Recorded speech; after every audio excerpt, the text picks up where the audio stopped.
not just your usual where I'm from and what I do. Because yes, I am a personal brand strategist, but there's so much more to me. And that's what makes my personal brand. There are a million accountants, a million lawyers, there's a million insurance brokers, there's millions of bankers, etc. But there is not one that does it the way that you do it. There's no one else that does personal branding strategy the way that I do it. You either gel with me or you don't. And that's the same for you. People will either gel with you or they won't. They'll find common ground with you based on your personal brand and what it is that you're putting out there. So here's the first question. What's more important, what you know or who you know? Okay, have a think about that.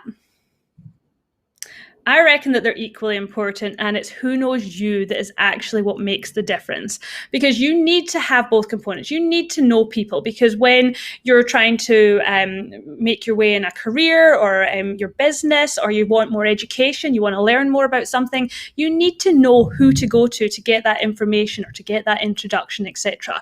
What you know, yes, you need to have some sort of basic knowledge of something in order to be good at it. Yes, you can build on it, but you've got to start somewhere. So both of those are equal. Where the magic happens is when people know you. That's where the opportunities lie, is when people start thinking about you. You're front of mind, and you're the person that they are attracted to, or the person that they want to work with when a certain opportunity comes up that is your niche, is your industry. So what is your personal brand? First up, whether you like it or not, you actually have a personal brand. And you might be sitting there going, well, I don't do much on social media. I don't do any branding. I'm not in marketing. Doesn't matter. It's as simple as what people think, feel, and say about you. Okay, so you've got absolutely no control over what people think, feel, and say about you, but you do have the opportunity to influence it. And that's what strategically building your personal brand is all about. So your personal brand is 100% you. You are a 100% as a person. You will be different when you're with different people. A different part of your brand will come out, whether it's friends and family, with clients, at the sports club, or with your colleagues, etc. So a different part of your personal brand will come out at different times. But it is made up of 4 key components: your passion, your zone of genius, the people in your life, and what drives you. So starting with your passion, what is it that actually lights you up? Because that's what draws people to you. When I talk about beer, it's like beer, it's made from barley, hops, I don't know, I'm sure WA farmers, there's lots of them, make beer. Great. I'm not lit up because I'm not interested. Whereas if you ask me about my favourite gin, I'll tell you it's the Isle of Harris gin from home, and it's amazing, and I can have a full conversation with you about it because I'm passionate about it. Same with personal branding. You ask me about personal branding, I will chew your ear off for hours talking about the ins and outs of it.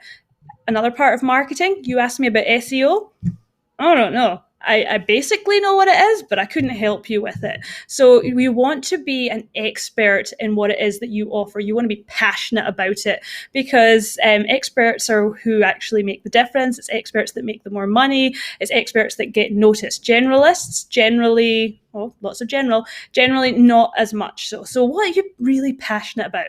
Then there's your zone of genius: skills, knowledge, and experience. So what skills have you picked up? What education have you had? What experience in the workforce or voluntary have you had that you've actually been good at? So many people will concentrate their time on the things that they're not good at.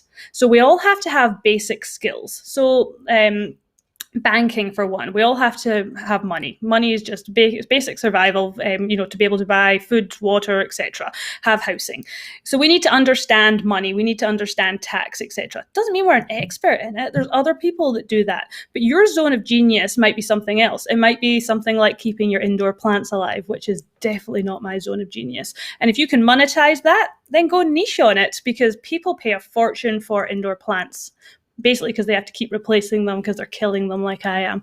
So what is your zone of genius? What is it that you're really, really good at? Now, let's be a little bit more specific about a profession. So you might not have your own garden shop. You might be an accountant. If you're an accountant, you will be a certain type of accountant. You might be a tax one, you might do general business, or there'll be different parts of accountancy that you specialize in. So that's the first time that you've niched down and you've narrowed. That's your area of expertise. expertise.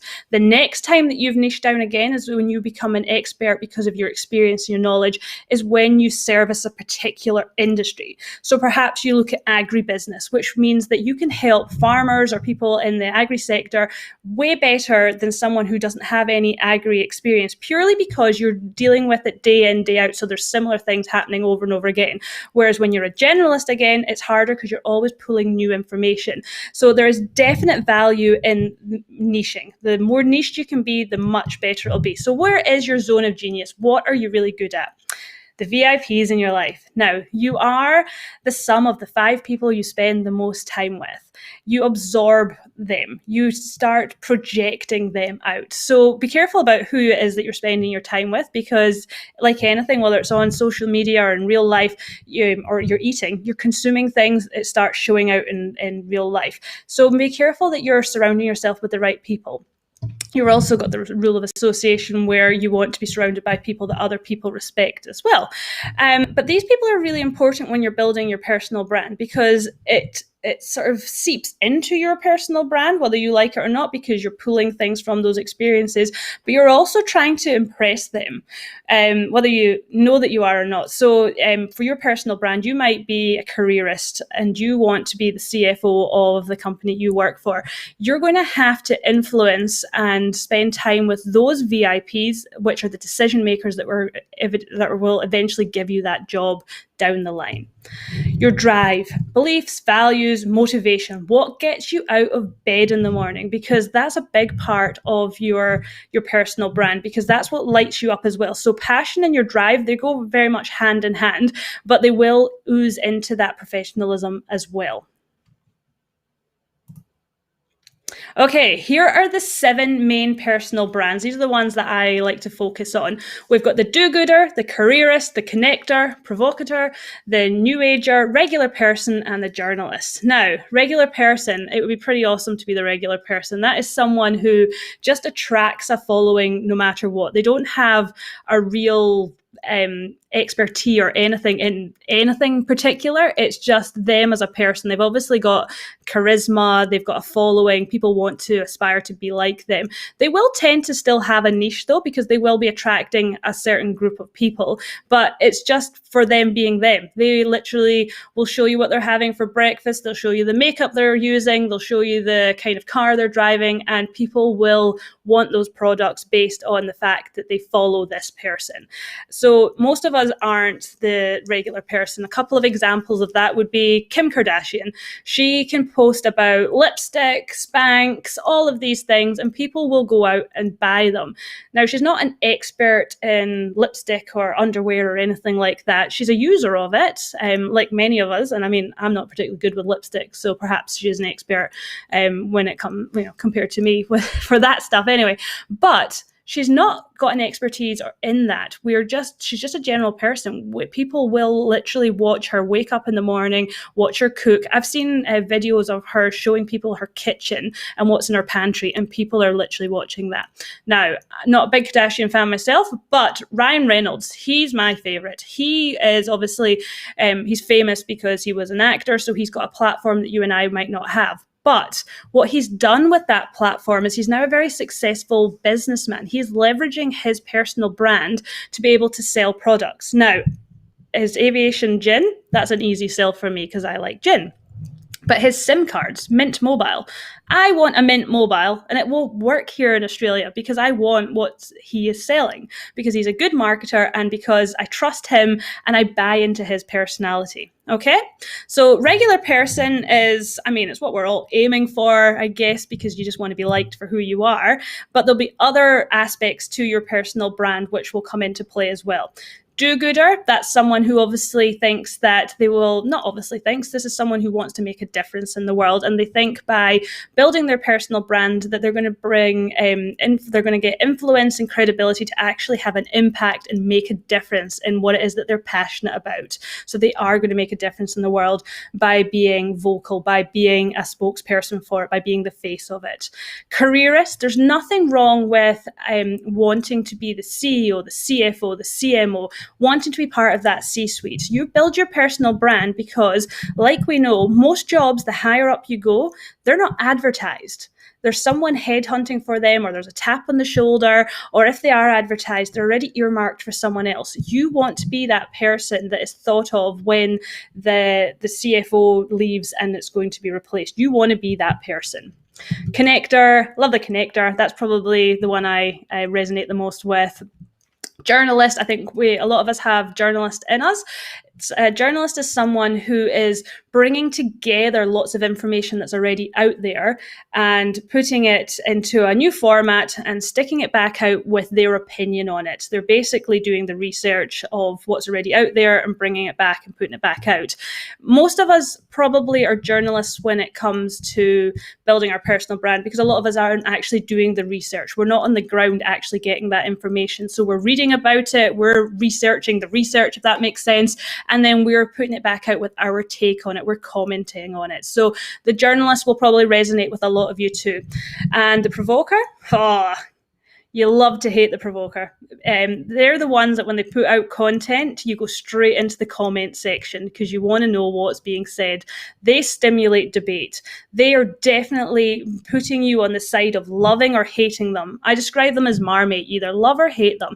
And that's where you start really building your personal brand as well, is when if someone hates you, that means that someone over on this other side loves you. And that's what you want. You want super fans. Now, this doesn't have to be on a big scale because, again, building your personal brand isn't about likes. It's not about being internet famous. It's about being industry or niche famous. But you want to be that person that has an opinion and stimulates debate. So you might see that you are maybe a combination of 2 or 3 of these different types on any given day. And then the 3 brands that we do not want. The chameleon. The chameleon just disappears. They don't have an opinion. They don't stand out. They're just happy, kind of bumbling along, doing their own thing, which is totally fine. If you're happy to do that, it just means that you won't get noticed and you won't get in front of the opportunities. Like, don't get me wrong, there's always exceptions to every rule, but that in such a competitive world, you won't really get to the top because you won't be noticed. Okay? So we want to stand out. We want to have our opinions out there. We want to be known for something. But we don't want to be the Trump. The Trump is the other extreme where you 100% know what they're all about, what they're thinking, what they're feeling, what they had for breakfast, and how damn good they are, because they will tell you. And that's all they tell you. They're not adding any value. They're not contributing anything that's inspiring or motivating for you. They're just saying, I'm wonderful. I'm wonderful, I'm wonderful. When really you should be putting something out that is helping other people, because people are only interested in what's in it for them. And then we got the fence sitter who, yeah, we know them, but we never really know where they're at and what they actually do. It's very hard to give a fence sitter opportunities because you don't actually know what it is that they're working on. And you kind of think they do a bit of this, but do they really? You're never really sure. So this is why building your personal brand is really important, because you want to be very clear about who it is that you are and what it is that you offer. So why bother?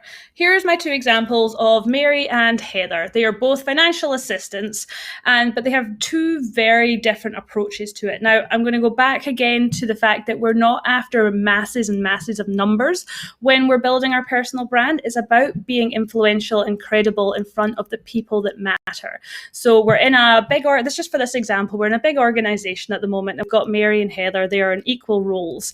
Now, Mary is very private and she doesn't share very much of her personality at work. She comes in, she goes out. She would love this new job that's just come up. The financial manager's leaving, and that job's come up.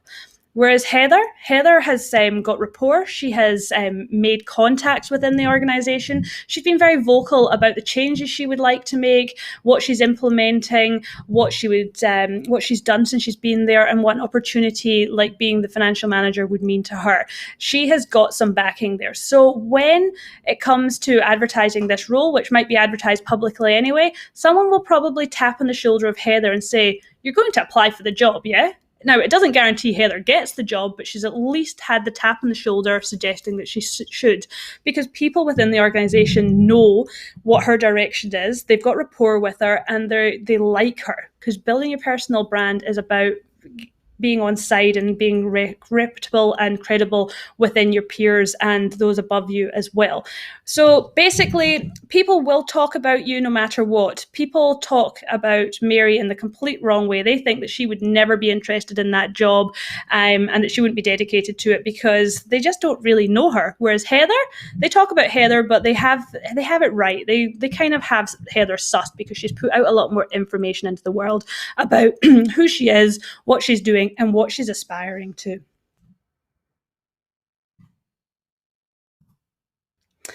And some of the benefits. Now, you will fit into two categories if you're watching this masterclass. You're either a business owner or you're a careerist, or you might be someone who has a career and a bit of a side hustle and hopefully will have a business at some point. You will fit into these categories, okay?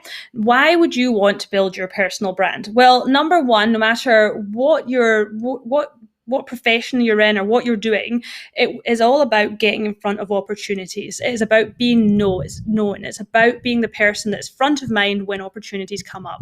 It's about attracting the right people, whether that's clients or people to collaborate with. If you've got your own business, you obviously need clients in order for your business to work. And if you work for a business, perhaps you've got KPIs that depend on you attracting people as well. Collaboration is a big one for growing your network. People are attracted to people that they resonate with. That's why people buy from people. That's why your network's really important, because whatever you put out there into the world and what actually makes you different. I always think that saying, whatever makes you weird is your superpower, is so true, because it's the little quirks that you have that attract people and keep them excited about you.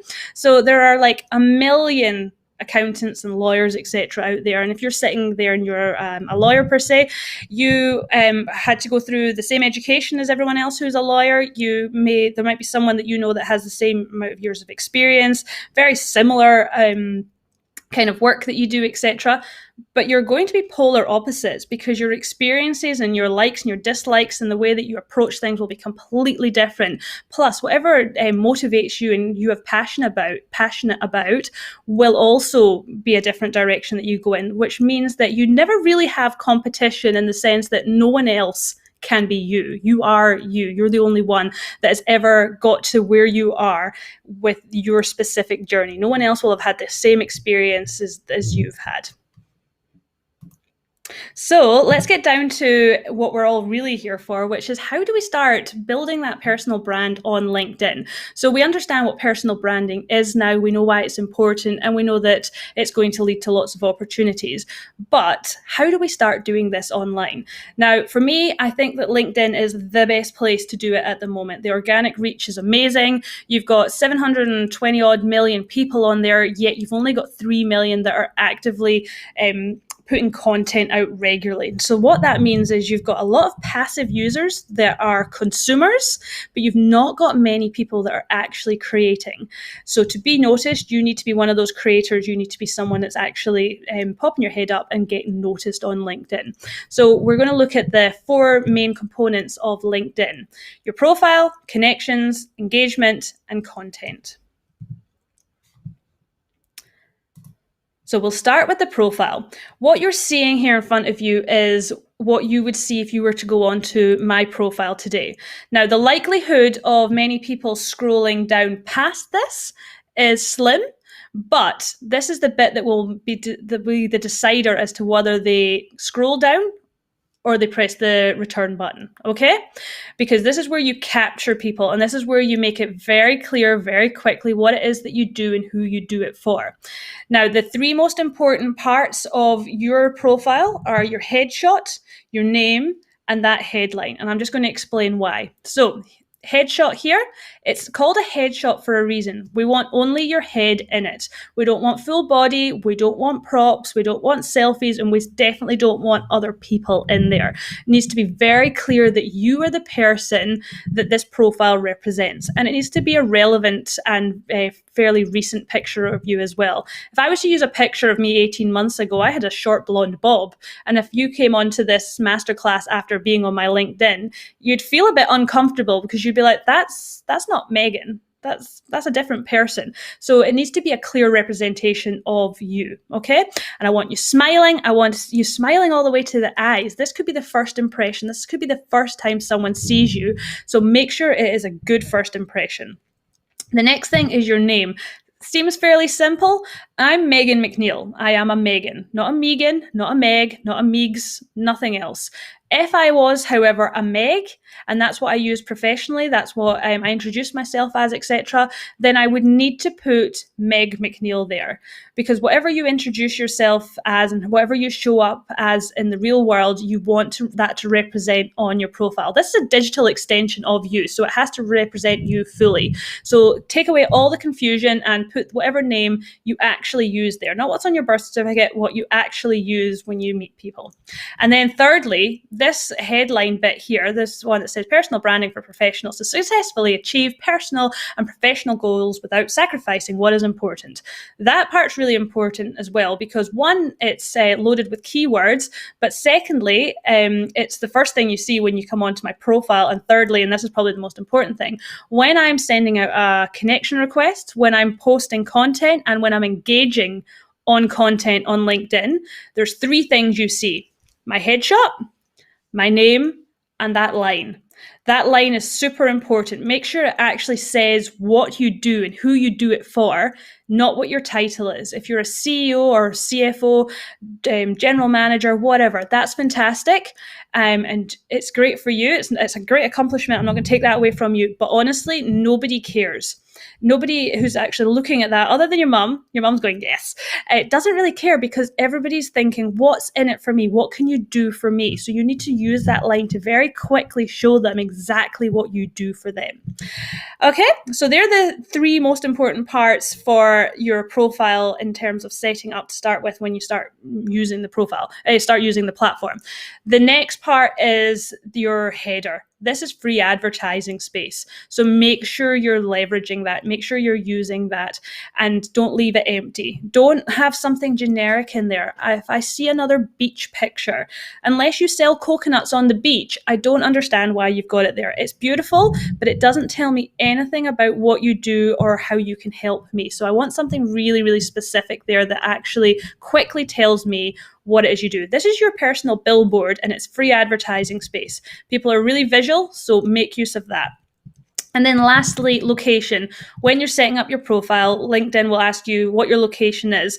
This is less important for someone like me. I have an online business, so I work with people all around the world, so it doesn't matter. I don't have a shop front, and I'm not, so people wouldn't be Googling lawyer in West Perth or physiotherapist in Bearsden. They're not going to be looking for that because I'm not in a specific location only. If you are, that location part is really important. I've seen people that have got Perth, Scotland when they're in Australia and Perth, Australia when they're in Scotland. So just make sure you've got the right location there.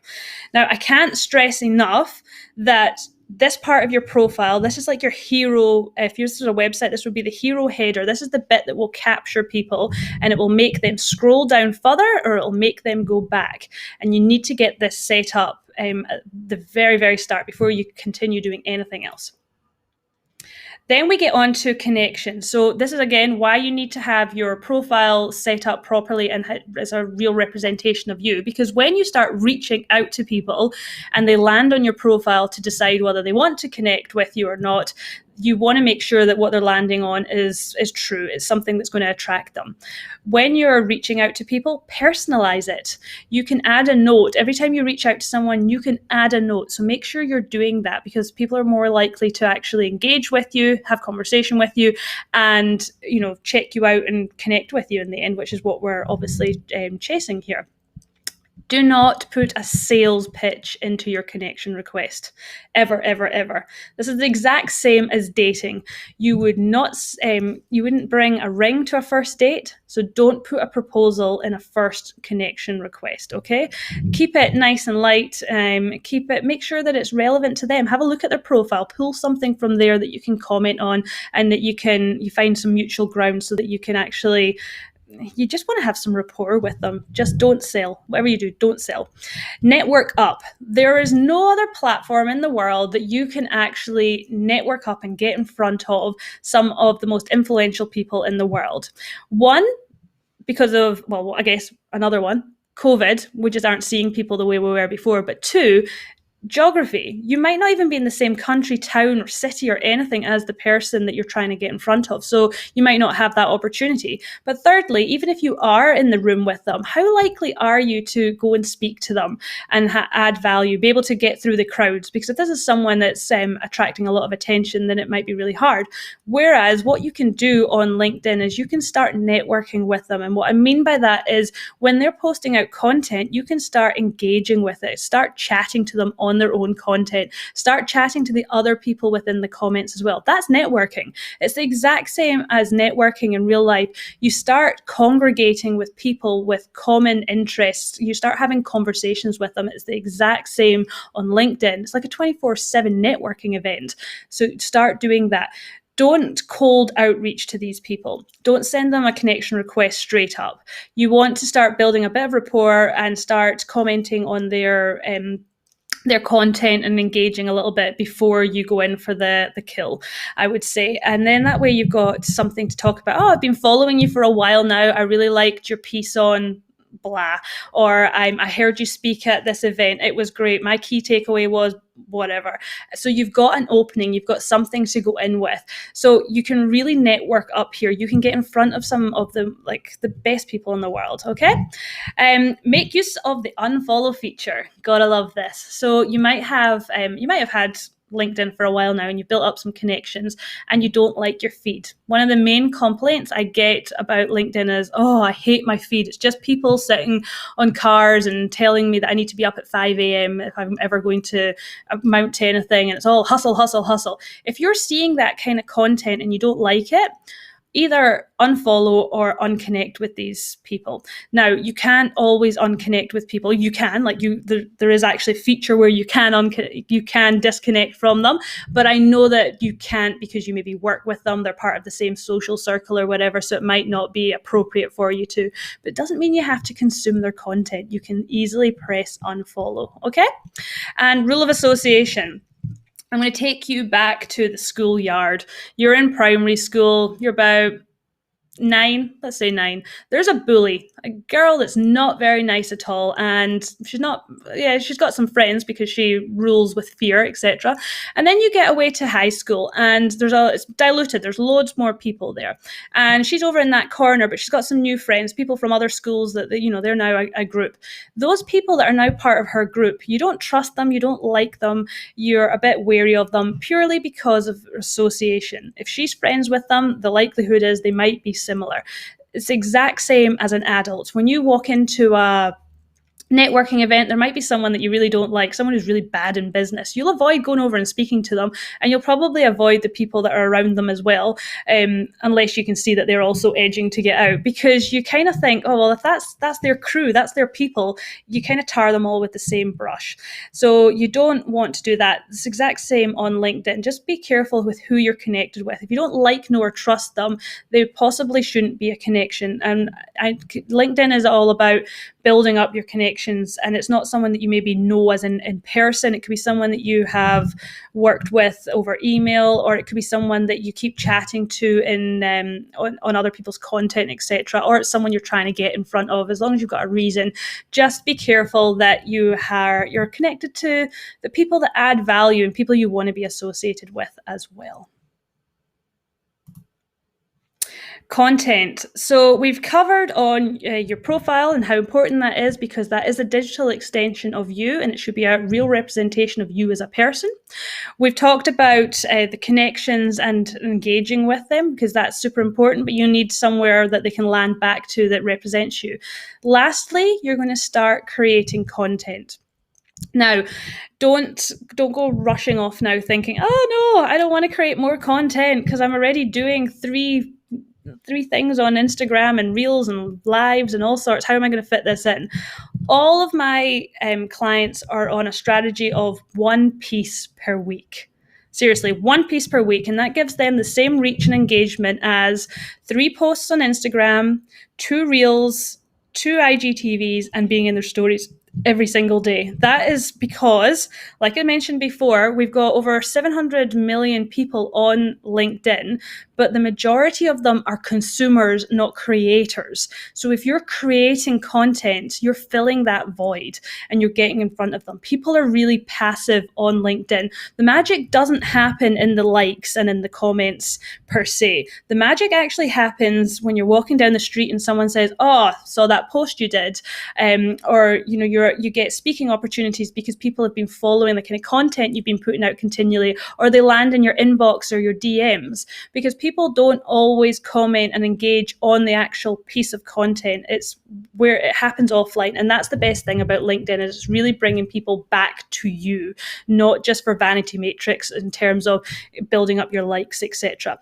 Don't get me wrong, likes and comments and stuff like that, brilliant for engagement, brilliant for reach, but it's just not how the platform works. The majority of those decision makers, they're time poor, they're consumers, they're scrolling through, they're not actually cultivating their own content themselves, and maybe not getting in amongst the engagement themselves all the time. Okay, so we've got a couple of options when we decide that we're going to start creating content. We've got short form posts. That's basically just text. You can just write to your heart's content, just right away. Articles would be your long form content. That would be the same as blogs. And if you're writing a blog for your website, you might as well copy and paste it and stick it over on your LinkedIn. Why? Because people are already on LinkedIn. Your website is always much better. You always want to bring people to your website because you own that. It's rented ground when you're on any social media platform. That includes LinkedIn. LinkedIn's still in its infancy at the moment, so it's really trying to encourage people to use it more and to get more users activated, etc. So you've got that brilliant organic reach at the moment, which is great.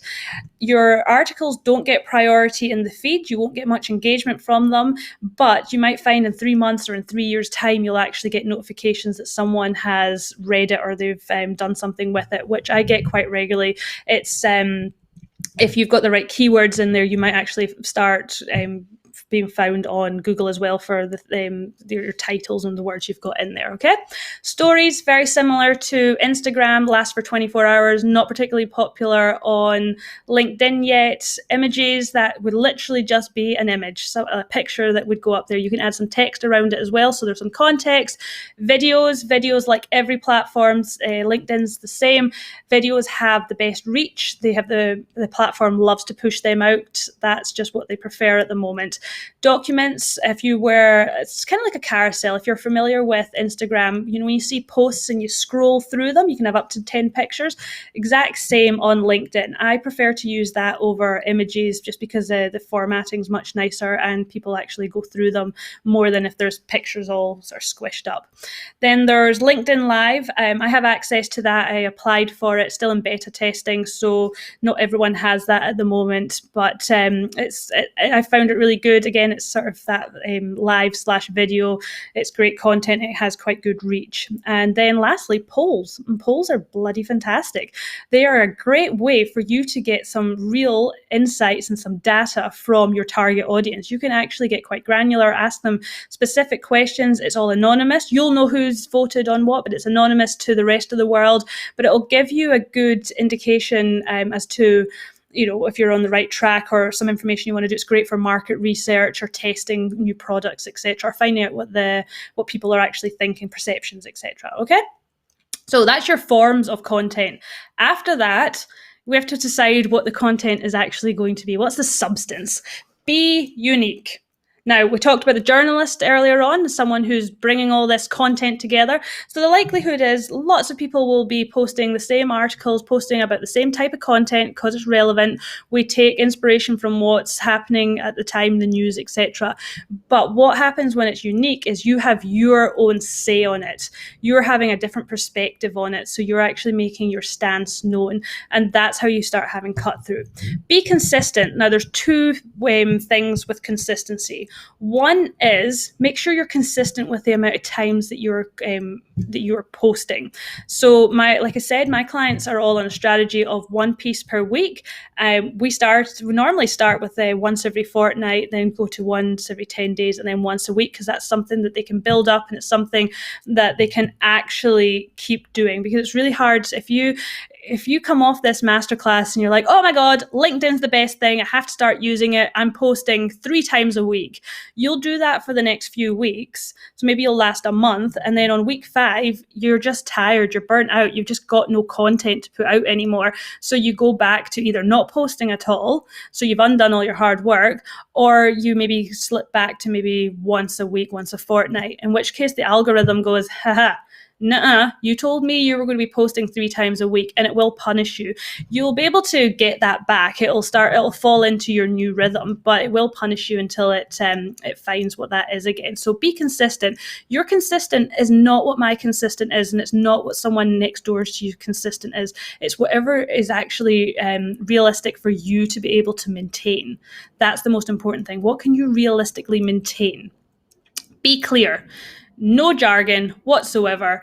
We want to make sure that an 11-year-old could understand what you're talking about, because it's super important that you realize you're not speaking to your peers. You're not speaking to other people within your industry. So some people might not get your jargon. They don't get the shortcuts, etc. You're talking to the people that you're trying to attract, the people that you can actually help. So speak to them. Don't speak to your peers. Now, that's not saying that you can't sometimes. Of course you can, because that might be part of your strategy, or maybe that's what your business is. Maybe you help your peers. Then, of course, go for it. But generally speaking, you should really be talking to an 11-year-old, because people are time poor, they're scrolling, they're consuming a lot of content. You want to make it as simple as possible for them. A confused mind just goes, nah, I'm out. So make it as less confusing as possible. And be believable. Make sure that what you're saying is actually something you can deliver on, and it's not unicorns. Like, we really, really want to make sure that it's something that you can do. So for instance, this masterclass, I work in personal branding. Personal branding is my one thing. I don't do sales. So I'm not selling this masterclass as you'll make 10,000 a month by implementing my strategy. Not at all. What I'm saying is if you go through my program and you implement a strategy, you'll build your personal brand. It's a long game, but it's longer lasting, and sales come as a byproduct of that. That's what's believable, because that's what's true. That's what happens time and time again. That's what I see happening. It's what's happened for me in my business as well. It's happened for my whole career, actually. LinkedIn has been a massive part of that, and it has served me over and over again by building my brand, not by selling. Okay, so be believable in what it is you can actually deliver, and be authentic. Be yourself, because guess what? Everyone else is taken. All right, moral of the story, brand yourself before others do, because like it or not, people are talking about you, and they're thinking things about you, and they're feeling things about you. So you want to get in front of that, and you want to influence what it is that they're saying. So what next? Well, you can work with me if you want. I wouldn't say no to that. I do one-on-one personal brand coaching, and that's quite intensive. That's where I work with you for a minimum of 3 months, and we really dig into what your big goals are. And some of these goals are for 5, 10 years ago time. They could be in 12 months' time. These are big goals, and we reverse engineer them to make sure that you're building your brand in a sustainable way that's going to get you to these goals. That doesn't just mean online. That encompasses offline, online, absolutely everything, but we're very specific about what it is that you need to do to achieve these goals. We get rid of all the fluff, where there's accountability. I mean, it's basically like having a personal trainer for you professionally as opposed for your health and fitness. You can do it on your own, but it's so much quicker and easier with someone there helping you, because I can show you the machines, and I can teach you the best strategy for you. You can learn from the mistakes that other people have made, so you're shortcutting that as well. So yeah, I love working with my clients one-on-one. They're all doing amazing things, which makes me go happy. And if you sign up to be a one-on-one personal brand client with me through this masterclass, then you'll get access to the LinkedIn program as part of that as well. Then there's the Build Your Personal Brand on LinkedIn program, which is basically what we've been talking about today, but step by step how to do all of that, how to build your personal brand from the very beginning to the end on LinkedIn, including your profile, that engagement strategy, that content strategy. I talk loads about the algorithm on there. And it's basically, it's just a one-stop shop for being able to master your LinkedIn and actually build and position yourself. If you are watching this masterclass, then you get $50 off by using the code MC50, and that will run out on the 18th, so a week's time. So there's 7 days to use that up. And keep in touch. Follow me on Instagram or LinkedIn. That's generally where I am. I mean, if I'm on Instagram, you're going to get a lot of gin poses, lots of gin Fridays, and lots of King Julian, which is my cat, and Stefan makes a bit of an appearance too. And then there's the podcast, which goes out live on LinkedIn, and you can listen to it. You can watch it on YouTube. So yeah, you can keep in touch and keep following along for more tips as well. And thank you all so much. And seriously, that gin, that's what I'm about to go and do, because this was extremely stressful for me. I hope that I didn't speak too quickly and that you got a lot of value out of this, because I'm really passionate about what I'm doing here, and I just think it's super important. So I want to stop sharing my screen here so it's just me. Excellent. All right, I'm going to go through the questions that I got from the original live, because I think they'll be actually really useful for everyone who's listening just now. Okay, can you see and engage a prospect's content without being a connection? Yes, you 100% can. If you are prospecting on LinkedIn, you can either know who the person is, so you type their name in the search bar at the top and you find their profile, and then you would go down to activity and then posts. Once you're in there, you can see all of the content that they've posted on, but you can also see the other content that they've been engaging with as well. So that would give you an idea of what they're all about and what they're passionate about, what their areas of interest are, etc., which is important if you're prospecting people, because you're getting a bit of their personal brand and you're getting to understand them a bit better. I often have contacts who view me in private mode. I understand that some people have to gather info on me, but I do not understand why they do it. Is it just to snoop? What's the main reason? Well, I honestly don't know what the main reason is. I think it's mainly because they don't want you to see. Sometimes recruiters will have that as their setting purely because if they're snooping around trying to headhunt for some jobs, they don't want you to know that they're looking. And also it might be detrimental to your employment if like your employer saw or something like that. But generally speaking, it's just because people don't want you to see. But they also don't get to see that you've viewed them either, so it's not particularly helpful. I wouldn't recommend it. I think the whole point of LinkedIn is to widen your connections and your network, and use all the features best as possible. My business is based in 2 countries. On my profile, would I put the location of my customer base or both of my customer base? You can't put 2 locations, so you would have to pick one. On your business page, you can have multiple locations. I don't work with business pages. I work with personal brands and people. So I would put wherever you're actually based, because the likelihood is that you probably go to local events and stuff like that, and you'll have local connections in your network as well. I would leverage off that. But in your messaging and what you're putting out, and in your about section, etc., you would definitely say that you work in multiple locations. How do you know if you need to post more content? What does the algorithm like? Okay, well, we covered on that already as well, which is basically the algorithm likes whatever is consistent for you. So if that's once a week, keep doing once a week. If it's 3 times a week, you're going to have to keep doing 3 times a week. Just make sure it's maintainable and it's something you can do. I noticed that your LinkedIn name is in caps. Is there a reason for that? Basically, because when I'm tagged in stuff, and if and something I really hate is tag clouds, where people just tag a whole load of people, my name will pop out. My name pops out. There's nothing. I'm not shouting my name. I'm just trying to stand out a little bit more. Not many people do it at the moment, so it does work. I got that tip from Andy Foote, who's a LinkedIn expert, and he's one of my good friends that I discuss a lot of LinkedIn features with, and that's something he was doing for a while. He's actually got his with Spaces now, so it's different again. It's just about being different and being noticed. That's really all that there is there. If you're a psychologist, would you suggest putting a bio that would have your personal website as your LinkedIn About section, or is that tailored to the wrong audience? Your comment about writing to a 13-year-old. If you're a psychologist, would you suggest putting your bio?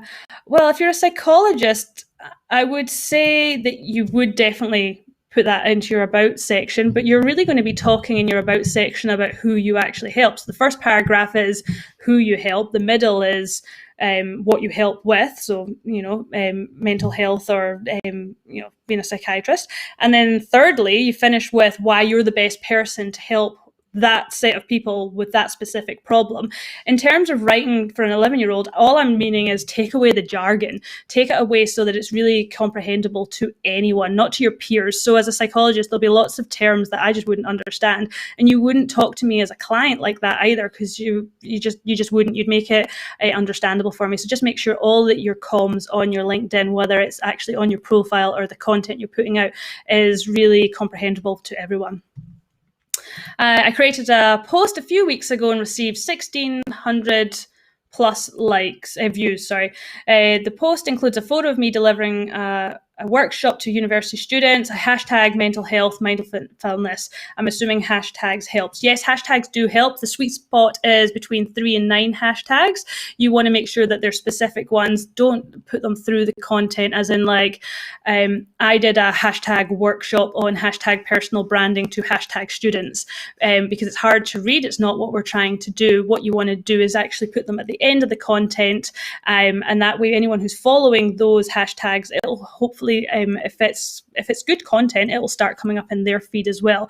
Now, this person was saying that they haven't had any leads from that yet. Now, okay, that's one post that's had 1,600 views on it. You're not going to get something from one post. That's the rarity. There will be exceptions. There's exceptions to everything, but you're not going to. And the likelihood that someone else who wants you to speak needs you right now is slim. But in 3 months' time, someone might be putting together a conference program and they'll remember you then. That's when they'll go, oh, I saw a picture of someone delivering something very similar recently. I'll go and I'll reach out to them. Okay, so it's about being front of mind, and it's that constant build up.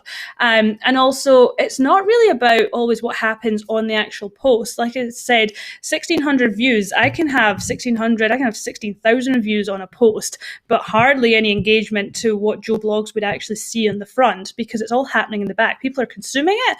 They're just not telling anyone publicly that they're consuming it. So you've got to remember that branding is a slow burn. A good example is that, I've been talking about personal branding for the last year.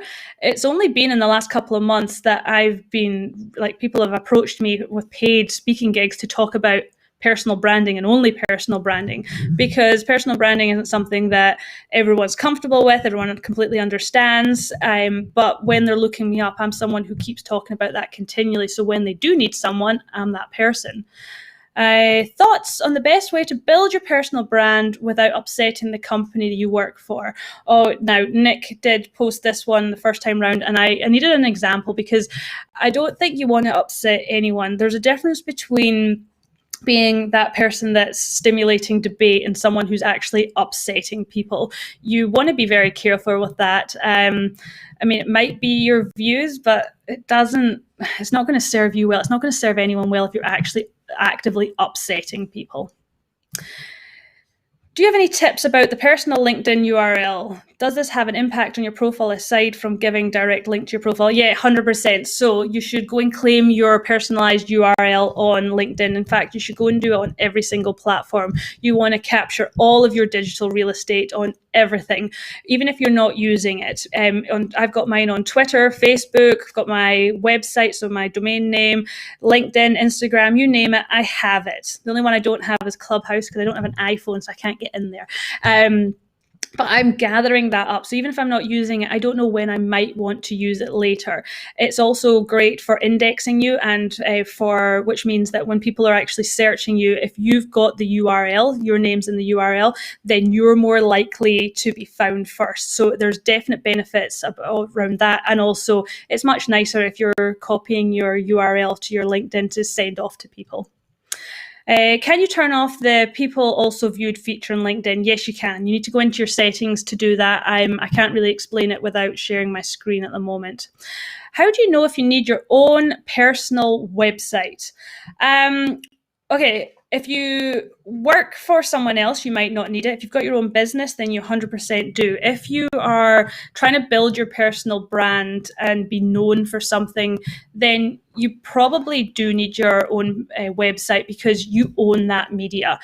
All of the rest of it, all the social media, they're brilliant channels for bringing people to you, but you're on rented ground and it could be taken away from you at any point. You could be hacked, the algorithm could change, the policies could change. I know people who work with animals, so they're farmers, and they sell products that are byproducts of animals, and because of Facebook updated all of their policies that there's no animals allowed on, that you can't sell anything to do with animals, etc., on LinkedIn, she just lost her audience like overnight. So, but if you don't have somewhere else where that's housed, then you're going to be lost. So yes, have your own website, have it there as somewhere that people can land and they can really get a full insight into you and full depth of you. That's the same question again. And I'm late. Will this be recorded? It should have been recorded, but we're on take 2 right now, and hopefully you are enjoying this one. Thank you once again for tuning in. I'm super, like I expected only a few people, and the numbers have been incredible. So I'm super thankful that you've joined me. I hope this was useful for you. And like I said, if you want more, I do one-on-one personal brand coaching where we can actually get some big goals and we can kick them together. Or there's the personal brand, build your personal brand on LinkedIn program, which if you're part of this masterclass, you can use the code MC50 and you'll save $50 off for the next week. And yes, thank you again so much.